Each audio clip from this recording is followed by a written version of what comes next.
हाँ तो चलिए फाइनली प्यारे बाबू आज की इस क्लास में हम लोग पढ़ने वाले हैं क्लास 12th हिस्ट्री के मोस्ट वीवीआई ऑब्जेक्टिव क्वेश्चन को, जो कि आपके 8 फरवरी के फाइनल एग्जाम होने जा रहा है। उनके लिए हम आप सभी के लिए मोस्ट वीवीआई ऑब्जेक्टिव क्वेश्चन लेकर आए हैं इस क्लास में।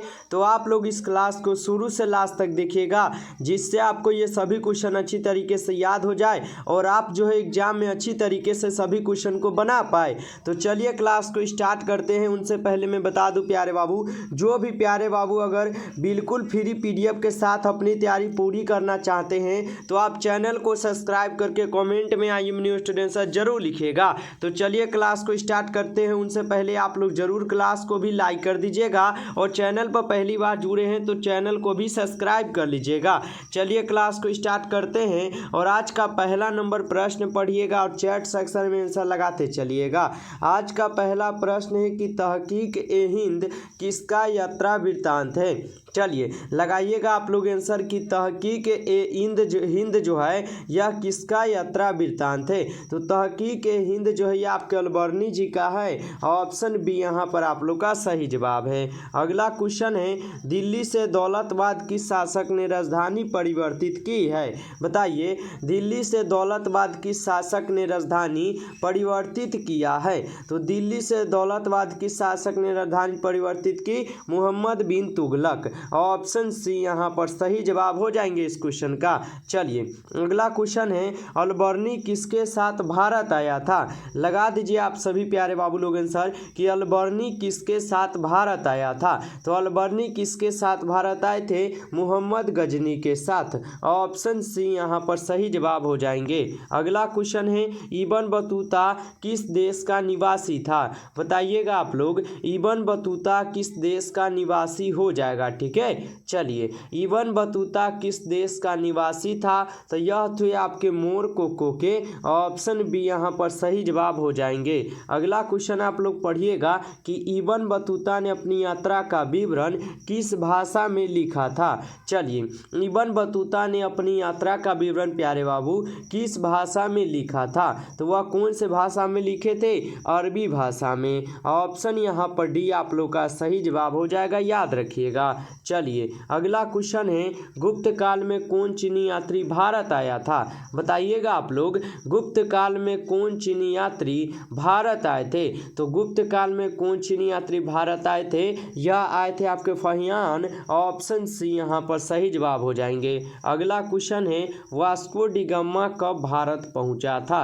बताइए वास्को डी गामा भारत कब पहुंचा था। वास्को डी गामा भारत कब पहुंचा था। तो 17 मई 1498। ऑप्शन ए लगा रहे हैं तब तो बिल्कुल सही जवाब ये है। चलिए अगला क्वेश्चन पढ़िएगा कि भारत की जिन 3 भाषाओं के और ग्रंथों के अरबी भाषा में हुए अनुवादों से अलबर्नी परिचित था, वह कौन सी थी। वह कौन सी भाषा थी, वह थी संस्कृत, पाली तथा प्राकृतिक। ऑप्शन ए यहाँ पर आप लोग का सही जवाब हो जाएगा। चलिए अगला क्वेश्चन आप लोग पढ़िएगा कि मार्को पोलो ने 13वीं शताब्दी से जिस स्थान से चलकर चीन और भारत की यात्रा की उसका नाम था।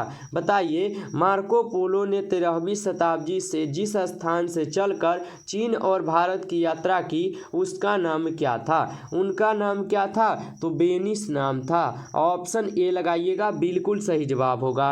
अगला क्वेश्चन पढ़िएगा, अनेक विदेशी यात्रियों ने भारत की जिन 2 चीज़ों को असामान्य माना है वह कौन है। बताइएगा अनेक विदेशी यात्रियों ने भारत की जिन 2 चीज़ों को असामान्य माने हैं वह कौन से हैं। तो नारियल तथा पान हो जाएंगे। ऑप्शन यहाँ पर बी आप लोग का सही जवाब हो जाएगा। चलिए अगला क्वेश्चन है, गौतम बुद्ध की मृत्यु कब हुई थी। बता दीजिएगा आप लोग। ठीक है, चलिए गौतम बुद्ध की मृत्यु कब हुई थी। तो गौतम बुद्ध की मृत्यु कब हुई थी, 583 ईसा पूर्व में। ऑप्शन बी यहाँ पर सही जवाब हो जाएंगे। चलिए अगला क्वेश्चन है, प्रथम बौद्ध संगीति कहाँ हुई थी। बताइएगा प्रथम बौद्ध संगीति कहाँ पर हुई थी। प्रथम बौद्ध संगीति जो है आपके बोध गया में हुआ था। ऑप्शन बी यहाँ पर सही जवाब हो जाएगा। अगला क्वेश्चन आप लोग पढ़िएगा कि सांची का स्तूप किस धर्म से संबंधित है।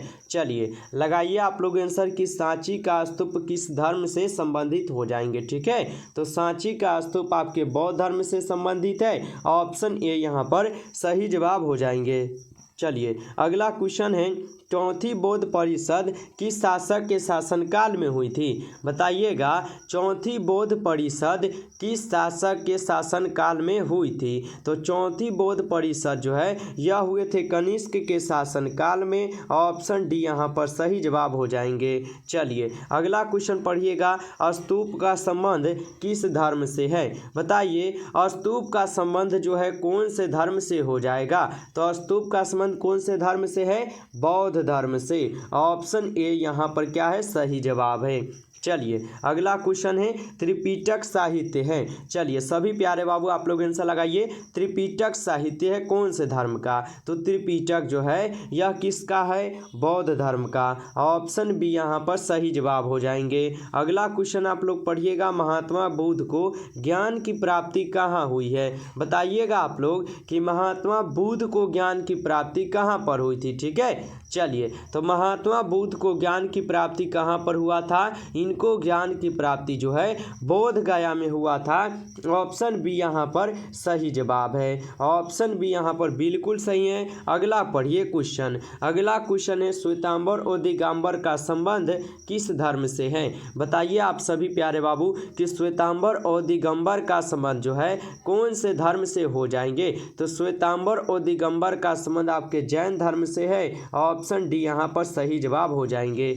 चलिए अगला क्वेश्चन है, हीनयान और महायान संप्रदाय किस धर्म से संबंधित है। बताइए हीनयान और महायान संप्रदाय किस धर्म से संबंधित हो जाएंगे। ठीक है, तो हीनयान और महायान जो संप्रदाय है यह आपके कौन से धर्म से है, बौद्ध धर्म से। ऑप्शन बी यहाँ पर सही जवाब है।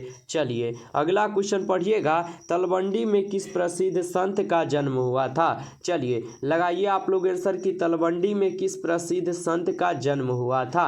तो तलवंडी में किस प्रसिद्ध संत का जन्म हुआ था, यह जन्म हुए थे गुरु नानक जी का। ऑप्शन डी यहाँ पर सही जवाब हो जाएंगे। चलिए अगला क्वेश्चन आप लोग पढ़िएगा कि बौद्ध ग्रंथ त्रिपिटक की रचना हुई है। बताइए बौद्ध ग्रंथ त्रिपिटक की रचना जो है ना हुई है किनके जन्म के पूर्व है, या महात्मा बुद्ध निर्माण प्राप्त के बाद है, महात्मा बुद्ध के जीवन काल के बाद है, या कोई नहीं होगा। बताइएगा आप लोग। ठीक है, तो बौद्ध त्रिपिटक की क्या है, बौद्ध ग्रंथ त्रिपिटक की रचना हुई है किसने किया है बाबू, यह हुए हैं महात्मा बुद्ध के निर्माण प्राप्ति के बाद। ऑप्शन बी यहाँ पर सही जवाब है। अगला क्वेश्चन कि सूत विभाग खंडका परिवार ये 3 भाग है। बताइए सूत विभाग खंडका परिवार ये 3 भाग किसका होगा। तो यह है आपके विनय पिटक के। ऑप्शन ए यहाँ पर सही जवाब है। चलिए अगला क्वेश्चन आप लोग पढ़िएगा, अगला क्वेश्चन है आप लोग का यहाँ पर। अगला क्वेश्चन कह रहा है कि निम्न में से किस वेद में 10 मंडल 1028 सूक्त तथा 10,580 जो निश्चय हैं। तो यह किस में है, यह आपको पता होगा कि यह है आपके ऋग्वेद में। ऑप्शन ए यहाँ पर सही जवाब हो जाएंगे। ठीक है, चलिए अगला क्वेश्चन पढ़िएगा, महावीर ने पार्श्वनाथ के सिद्धांतों में नया सिद्धांत क्या जोड़ा था। बताइए महावीर ने पार्श्वनाथ के सिद्धांतों में नया सिद्धांत क्या जोड़ा था। तो वह क्या जोड़े थे, ब्रह्मचार्य। ऑप्शन सी क्या है यहाँ पर सही जवाब हो जाएंगे, याद रखिएगा। ठीक है, चलिए अगला क्वेश्चन आप लोग पढ़िए। नेक्स्ट क्वेश्चन क्या है, नेक्स्ट क्वेश्चन है कि कौन सा उपनिषद अथर्ववेद से संबंधित नहीं है। ठीक है, चलिए तो यहाँ पर कौन सा उपनिषद है जो अथर्ववेद से संबंधित नहीं है। ठीक है, तो क्या है, श्वेतांबर उपनिषद। ऑप्शन बी यहाँ पर सही जवाब है, जो क्या है तो अथर्ववेद से संबंधित नहीं है। अगला क्वेश्चन, आत्मा का पुनः जन्म मुख्य विषय है, बता दीजिएगा। आत्मा का पुनः जन्म मुख्य विषय है किसका। ठीक है, तो यह मुख्य विषय किसका है, आप लोग बताइएगा। यह है आपके किसके, तैत्तिरीय उपनिषद का। ऑप्शन सी यहाँ पर सही जवाब हो जाएंगे। ठीक है, चलिए नेक्स्ट क्वेश्चन देखते हैं। नेक्स्ट क्वेश्चन है आप लोग का यहाँ पर कि भगवान बुद्ध के अष्टगिनिक मार्ग में कौन सा सिद्धांत नहीं था, बताइए। भगवान बुद्ध के अष्टगिनिक मार्ग में कौन सा सिद्धांत नहीं था, ठीक है। तो कौन सा सिद्धांत नहीं था, सम्यक चरित्र, ऑप्शन बी यहाँ पर सही जवाब हो जाएंगे। अगला क्वेश्चन आप लोग पढ़िए, प्रारंभिक बौद्ध धार्मिक ग्रंथ किस भाषा में लिखे गए हैं, बताइए। प्रारंभिक बौद्ध धार्मिक ग्रंथ किस भाषा में लिखे गए हैं। तो प्रारंभिक ग्रंथ धार्मिक ग्रंथ जो है यह लिखे गए हैं आपके पाली भाषा में, ऑप्शन बी यहाँ पर सही जवाब है। अगला क्वेश्चन आप लोग पढ़िएगा कि बुद्ध के उपदेश का संकलन है, बताइएगा बुद्ध के उपदेशों का संकलन किस में होगा। तो आप लोग लगाइएगा बुद्ध के उपदेश का संकलन आपके अभिधम्म पिटक में है, ऑप्शन सी यहाँ पर सही जवाब है। चलिए अगला क्वेश्चन पढ़िएगा, बुद्ध का सारनाथ में दिया गया प्रथम प्रवचन क्या कहलाता है, बताइए। बुद्ध का सारनाथ में दिया गया प्रथम प्रवचन क्या कहलाता है। तो वह क्या कहलाता है, धर्म चक्र परिवर्तन, ऑप्शन बी यहाँ पर सही जवाब हो जाएंगे। अगला क्वेश्चन है कि अलबर्नी भारत में जिस शताब्दी में आया था वह थी, बताइए। अलबर्नी भारत में जिस शताब्दी में आया था ना वह कौन सी थी। तो वह थी आपके 11वीं शताब्दी, ऑप्शन ए यहाँ पर सही जवाब है। अगला क्वेश्चन पढ़िएगा, इब्न बतूता की भारत यात्रा को जिस शताब्दी से संबंधित माना जाता है वह थी, बताइए। इब्न बतूता की भारत यात्रा को जिस शताब्दी से संबंधित माना जाता है वह कौन सी शताब्दी थी। तो हम लोग पढ़े हैं 14वीं शताब्दी थी, याद रखिएगा, ठीक ना। अगला क्वेश्चन है, फ्रांसवा बर्नियर जिस देश से भारत आया था उसका नाम था, बताइए। फ्रांसवा बर्नियर जिस देश से भारत आया था उसका नाम क्या था। उसका नाम क्या था, तो फ्रांस था, ऑप्शन बी क्या है आप लोग का यहाँ पर सही जवाब है। अगला क्वेश्चन पढ़िएगा कि इब्न बतूता के अनुसार उसे मुल्तान से दिल्ली की यात्रा में जितने दिन लगे थे उनकी संख्या थी, बताइएगा। इब्न बतूता के अनुसार उसे मुल्तान से दिल्ली की यात्रा में जितने दिन लगे थे उनकी संख्या क्या थी। उनकी संख्या बाबू कितनी थी, तो 40 थी, ऑप्शन ए यहाँ पर सही जवाब है। अगला क्वेश्चन है, मोहम्मद बिन तुगलक ने दिल्ली के काजी नियुक्ति किया था, बताइए। मोहम्मद बिन तुगलक ने दिल्ली के काजी जो है ना किसे नियुक्त किए थे। वह किसे नियुक्त किए थे, इब्न बतूता को, ऑप्शन बी यहाँ पर सही जवाब हो जाएंगे, आप लोग याद रखिएगा। अगला क्वेश्चन है, मध्य एशिया के रास्ते होकर इब्न बतूता सन 1333 में स्थल मार्ग से पहुंचा था, बताइए।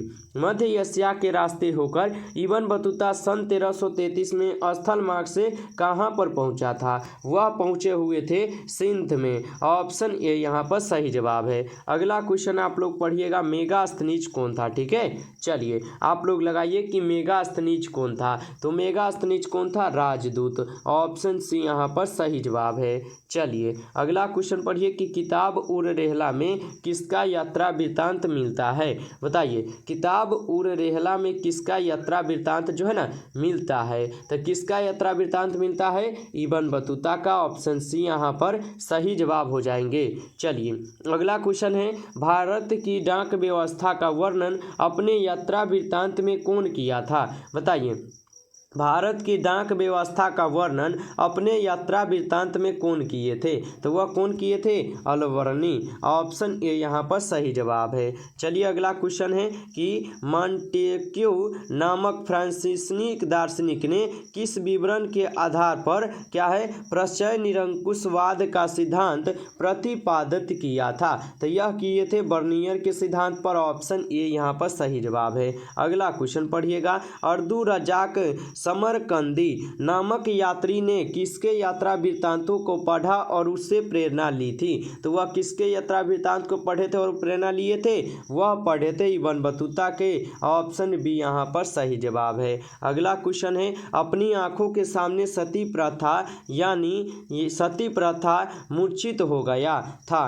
प्रथम उद्देश्य देखकर कौन विदेशी यात्री ने यहाँ पर रोक लगाया था। तो यह लगाए थे कौन, यह आपके इब्न बतूता लगाए हैं, ऑप्शन सी यहाँ पर सही जवाब है। अगला क्वेश्चन, लाहौर में एक 12 वर्षीय बालिका को जबरदस्ती सती बनाए जाने की मार्मिक घटना का आंखों देखा हॉल किस विदेशी यात्री ने बताया है। यह बताए थे आपके बर्नियर, ऑप्शन डी यहाँ पर सही जवाब हो जाएंगे। अगला क्वेश्चन पढ़िएगा, मोहम्मद बिन जुजिए ने मोरक्को के सुल्तान के कहने पर किसकी यात्रा वृत्तांत लिखा था? तो वह लिखे थे इब्न बतूता के। ऑप्शन बी यहाँ पर सही जवाब है। अगला क्वेश्चन पढ़िएगा, किस नगर का अथवा उसके यात्रियों द्वारा किया गया है किले का वर्णन? प्रायः अधिकांश, ठीक है, यानी किस नगर का अथवा उसके यात्रियों द्वारा किया गया है किले का वर्णन? प्रायः अधिकांश। तो यह किए गए हैं आपके किसके द्वारा? ग्वालियर के द्वारा, याद रखिएगा, ठीक है। चलिए अगला क्वेश्चन, भारतीय अध्ययन संबंधित बाधाओं का वर्णन किस विदेशी यात्री ने किया है? बताइए, भारतीय अध्ययन संबंधित बाधाओं का वर्णन किस विदेशी यात्री ने किया है? यह किए थे आपके अलबर्नी। ऑप्शन ए यहाँ पर आप लोग का सही जवाब, ठीक है। चलिए अगला क्वेश्चन पढ़िएगा, मध्ययुगीन यात्रियों का सरताज किस यात्री को कहा जाता है? बताइएगा, ठीक है। चलिए, मध्ययुगीन यात्रियों का सरताज किस यात्री को कहा जाता है? यह कहे जाते हैं मार्को पोलो के। ऑप्शन बी यहाँ पर सही जवाब है। अगला क्वेश्चन है, यात्रियों का राजकुमार किसे कहा गया है? चलिए, यात्रियों का राजकुमार किसे कहा गया है? तो यह आपके हेनसोंग को कहा गया है। ऑप्शन बी यहाँ पर सही जवाब लगाइएगा। अगला क्वेश्चन पढ़िए आप लोग, कैप्टन हॉकिंस किस मुगल शासक के दरबार में आया था? बताइएगा, कैप्टन हॉकिंस किस मुगल शासक के दरबार में आया था? यह किसके दरबार में आए थे? जहांगीर के। ऑप्शन बी यहाँ पर सही जवाब हो जाएंगे। तो प्यारे बाबू, आज की इस क्लास में कुल 50 क्वेश्चन को पढ़ें और ये सभी क्वेश्चन इंपॉर्टेंट क्वेश्चन थे आपके परीक्षा के लिए। यदि आपको ये क्लास अच्छा लगा हो तो क्लास को आप लोग जाने से पहले जरूर लाइक कर लीजिएगा। चैनल पर पहली बार जुड़े हैं तो सब्सक्राइब भी करके एक बार कमेंट में I am new student sir जरूर लिखिए और अपने 5 मित्र को यानी 5 दोस्त को आप लोग जरूर अपने क्लास को शेयर कर दीजिएगा ताकि उनका भी हेल्प यहाँ से हो सके एग्जाम तक, ठीक है।